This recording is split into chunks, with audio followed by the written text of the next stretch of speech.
1, 2, the cut down. We are going to be talking about the Google Pixel 6 and 6 Pro finally has been officially teased, announced, development announcement, call it whatever you call it, but Google are finally taking the reins of the Pixel 6 and 6 Pro, not the 6 XL, but the Pro. And there's a big statement in the fact that they're calling it the Pro, but my goodness, does it feel like finally, after 6 rounds, well, number 6 now of the Pixel range, Google are finally going for it. When we say going for it, man, they are going for the top. They want market share, they're going for premium, they are going for the big boys. And don't get me wrong, their A series has been great. Pixel 4 AUs, I've done countless amount of content on the main channel, Lover of Tech. But as you are here, welcome to the cut down. If you enjoyed a more chill take to your weekly tech news and updates, then be sure to like, subscribe, and hit that notification bell so you don't miss any new videos on the countdown. Over at the cut down, man, things are a lot more chilled, more, off head, off the cusp, but still structured in some way. But yeah, let's pretty much get into like what my thoughts are looking at the Pixel 6, and we'll break down like, the specs and then come to a conclusion of my initial thoughts. You know what? I'm just glad it feels like they're going for it. As always, there are point of concerns, so let me not just jump ahead and act like, oh, ain't nothing to worry about. Google are gonna pattern this up. Google have a lot to prove still, but there's certain things that they've patterned up before that, based on these initial changes that they've said they're bringing, I've got faith in them. Now, it's still expected to be released in the fall or autumn, as we like to call it. But this is a very interesting move that they've done. It's very interesting and risky. Why? Them pretty much taking the reins off and giving like a full teaser of it on their Facebook, on their Twitter, as well as having like, certain influencers and certain publications actually put videos out because they got to actually use the handset but couldn't actually, show physical hands, like physical real things and certain controlled environments and whatnot. It's interesting and it's risky. It's interesting because obviously Samsung, as of this recording, have got unpacked next week on the 11th of August. And then on top of that, there's a new iPhone in September, same time every year. And then usually Google will bring out theirs in October. It's risky because maybe they're showcasing a bit too much to not warrant having an event, but we're still gonna have it anyway, obviously. But it's good because it kind of disrupts the attention around those products. And with products like apparently the Note 21 series not being released, this might give them a chance to sneak in. And my personal opinion, man, it looks like for me, with companies like, Huawei not really having a good time because of the whole relationship with Google Play services, and companies like LG coming out the game, this could be a place for Google to sneak in some market share and really get some traction going. There's certain key decisions about this Pixel 6 here that look interesting. One being the internals, but you know what? Not too much into it, man. Let's cut to the screen and see what's good with the Pixel 6 series. See what else we can learn from what Google have got going on. Wow, interesting times. So here we are. The Google. All new, all Google, coming this autumn. See, they say autumn when you're in the UK. Thank you very much. I appreciate that. Keep me updated for the devices. Really hope I can get hands on with this, man. But this is the first thing that they want you to really showcase and see straight away. Meet Google Tensor. It's the first processor designed by Google, custom made for Pixel. It helps make Pixel 6 and 6 Pro our smartest, most secure, and personal phones ever. This is a big deal. And I will give my 2 cents on what is good in terms of the starting platform, but where I think it might be landing. Now you got the 6 and the 6 Pro. Ooh. Yeah, very distinctive. Colors on the Pixel 6 seem a bit more interesting though. Yeah, I'm liking that. I'm liking that. Okay. Right.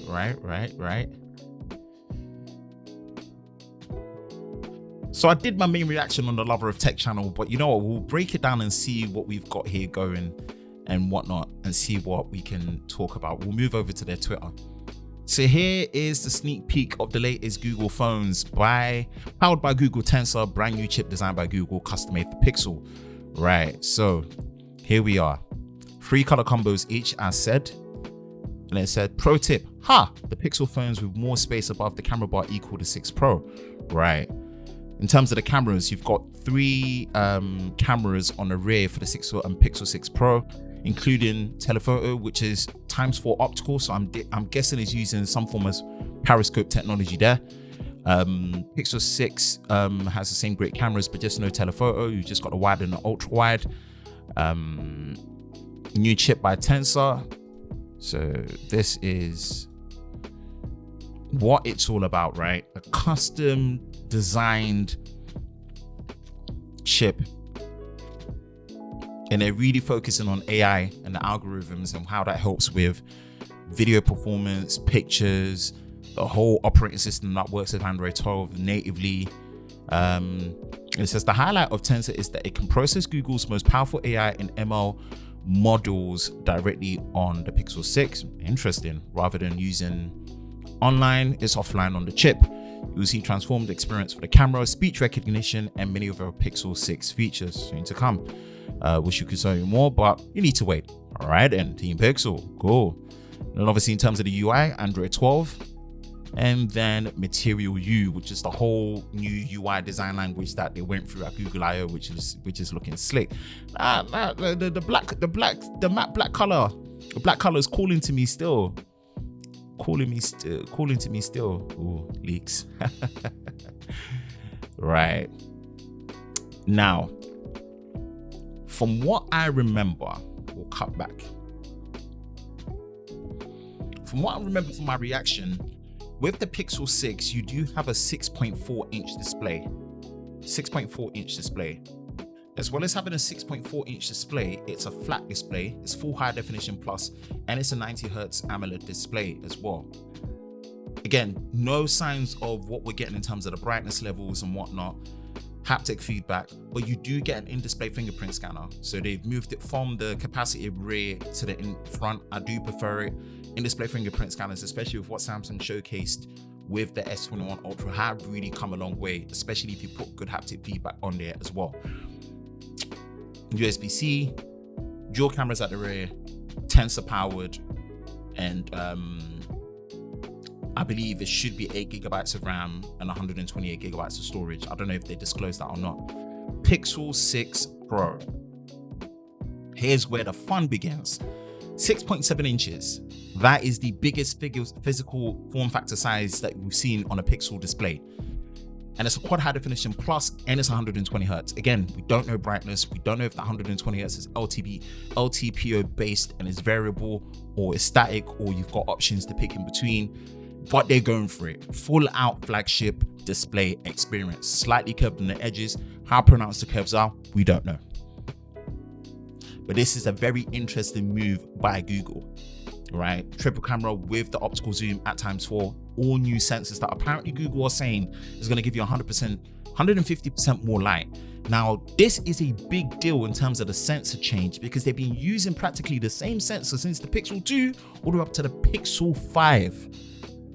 So finally, bigger sensors. Again, we don't know what the megapixels, the sensor size, and the assistance of that camera system is going to be. Whether it is having things like laser-assisted autofocus, face detection autofocus, dual pixel autofocus, if it's got OIS, if it's got LiDAR. We don't know any other assistance that it's got with it as well. We don't know any other special features as well. We don't know things like the battery capacity. We don't know charging speeds. We don't know wireless charging speeds. There's things we don't know. We don't know any other added benefits, right? And on top of that, we don't know the core performance of the Tensor cores. They're pushing a lot of AI, but we don't know whether that's going to be on a 5nm process. We don't know if it's on a previous 7nm process. Because what you have to understand is as it comes out in October, Apple will be on their second generation of their 5nm process on the A15 Bionic. If they do decide to call it the A15 Bionic, how far is it going to be? And I do appreciate and love the fact that Google have really upped their focus on what seems like finally driving video performance up, right? When we say driving it up in terms of actual performance for dynamic range, sharpness, stability, which is always something that they've been good at. We know Google have been great with photos, but video has been kind of lacking only as of recently, where it seemed like they were showing glimpses of taking care of things. So this is one of the things that they showcased in there that was very interesting. And as someone that does a lot of ultimate camera comparisons on the Lover of Tech channel, I'm eager to try that out.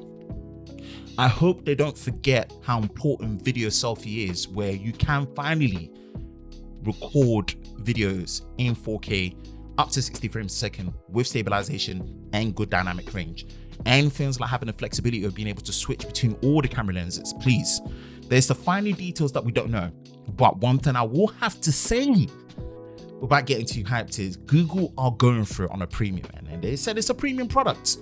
They say it's a premium product. So what a price tag is going to say, I don't know. For it to be successful, this is the start. They really got to make sure that they train people. First of all, get the products in all your main places that you're selling it in all the countries into all carrier stores. All the main carrier networks, get it in there. Get a team out there that's going to incentivize, train the guys in there to understand the benefits of it. Exploit the whole of not having a Note series, not having Huawei devices to your advantage to gain that market share. That is going to be the start.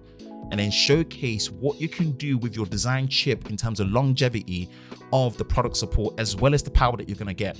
If you're focusing on AI, make sure that AI experience is communicated in a way that's understood, and it does a lot better than the competition. Because in terms of outright raw graphics as well as CPU performance, it's still up in the air. And there is a bit of speculation that, hey, they are putting their front foot forward when it comes to things like AI first, because maybe the raw brute performance might not be as good as the competition. But I hope in terms of battery optimization and overall optimization, because it's using native Android, should be better to compensate for it. Could go on, but overall, with all my skepticisms, all the isms, I am excited for the Pixel 6 and 6 Pro. And I'm glad Google are finally going for it. And it looks promising. Let's hold it, let's wait for it. But this is a very risky way to disrupt what the other companies have got lined up for August as well as into September. Those are my thoughts on the recently teased Pixel 6 and 6 Pro. Let me know in the comment section below what your thoughts are. And if you enjoy videos like this, you know exactly what to do. Like, subscribe, hit that notification bell so you don't miss any future videos on a cut down. And I will catch you next time.